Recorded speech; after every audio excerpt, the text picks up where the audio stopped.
첫 번째 의혹, 리퍼트 대사와 안동 영명학교. 2015년 1월 14일 마크 리퍼트 주한 미국 대사는 한국 문화를 체험하기 위해 안동을 찾았습니다. 그는 많은 학교들 중에서도 특수학교인 안동 영명학교를 직접 방문했죠. 그런데 이상하지 않습니까? 하필이면 왜 그 학교였을까요? 그리고 불과 2달 뒤인 3월 5일 강연 도중 반미 성향을 지닌 인물 김기종에게 흉기로 피습을 당합니다. 우연일까요? 두 번째 의혹, 이재명 시장 당선과 교감 실종. 이재명이 성남시장으로 당선된 것은 2010년 7월 1일, 그로부터 단 한 달 뒤인 8월 17일 안동 영명학교의 교감 남재섭 씨가 실종됩니다. 그 당시 잔혹하게 세상을 떠난 6학년 여자아이의 담임이었다는 이야기가 있습니다. 믿기 힘든 타이밍입니다. 놀라운 사실은 그의 시신이 무려 15년 동안이나 수심 30m 아래에서 발견되지 않은 채 잠들어 있었다는 점입니다. 어떻게 그런 깊은 물속에서 그렇게 오랜 시간 동안 한 번도 떠오르지 않고 가라앉아 있었던 걸까요? 그리고 그 어둡고 차가운 수심 30m 아래에서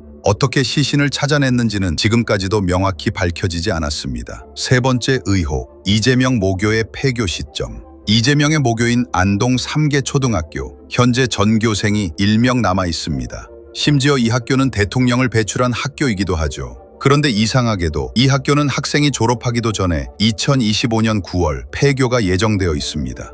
보통 초등학교는 졸업 이후 폐교됩니다. 재학생이 남은 상태에서 폐교되는 경우는 매우 이례적입니다. 네 번째 의혹, 안양소년원 기록. 왜 성남에? 안양소년원은 안양에 위치해 있습니다. 하지만 그 기록이 보관된 곳은 성남의 나라기록관입니다. 성남 나라기록관이 개관된 시점은 2017년 6월.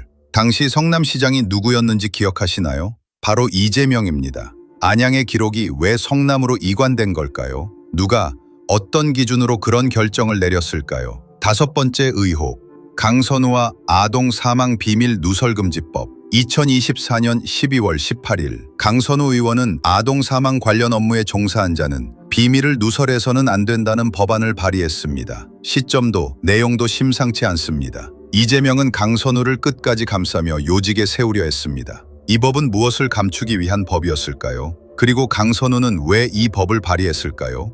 여섯 번째 의혹, 소년원 의혹과 회보소 문제. 이재명의 과거 소년원 수감 의혹, 이를 해명한다며 민주당은 범죄경력 회보소를 제출했습니다. 하지만 소년원 보호 처분은 형사처벌이 아닙니다. 즉 범죄경력 회보소엔 당연히 기록이 나오지 않습니다. 진짜 진실을 알기 위해서는 수사경력 자료를 공개해야 합니다. 그런데 왜 이재명은 지금까지도 수사경력 자료를 공개하지 못하고 있을까요? 이 의혹을 벗는 방법은 30분도 안 걸립니다. 경찰서 민원실에서 소년 보호 처분 기록, 즉 소년원 송치 여부까지 포함해서 수사 경력 자료 전체를 요청하면 소년원 송치 여부도 명확하게 확인됩니다. 지금껏 제기된 소년원 의혹은 완전히 정리할 수 있습니다. 그런데 왜 그렇게 간단한 절차를 하지 않고 불필요한 서류를 계속 제출하는 걸까요? 일곱 번째 의혹, 생년월일 불일치. 이재명의 공식 생년월일은 1964년 12월 22일. 그런데 분당 우리교회 등록정보에는 1963년 10월 23일로 기록돼 있었습니다. 동생 이재옥은 1965년 6월 8일생. 형제간 생일이 불과 6개월 차라는 점에서 생물학적으로 가능한가요? 일각에서는 과거 소년원 기록을 감추기 위해 생년월일을 바꿨다는 의혹도 제기됩니다. 단순한 착오였을까요? 아니면 출생기록과 가족관계에까지 손을 댈 만큼 감춰야 할 무언가가 있었던 걸까요? 묻고 추적하고 밝혀야 할 때입니다. 진실은 침묵하지 않습니다.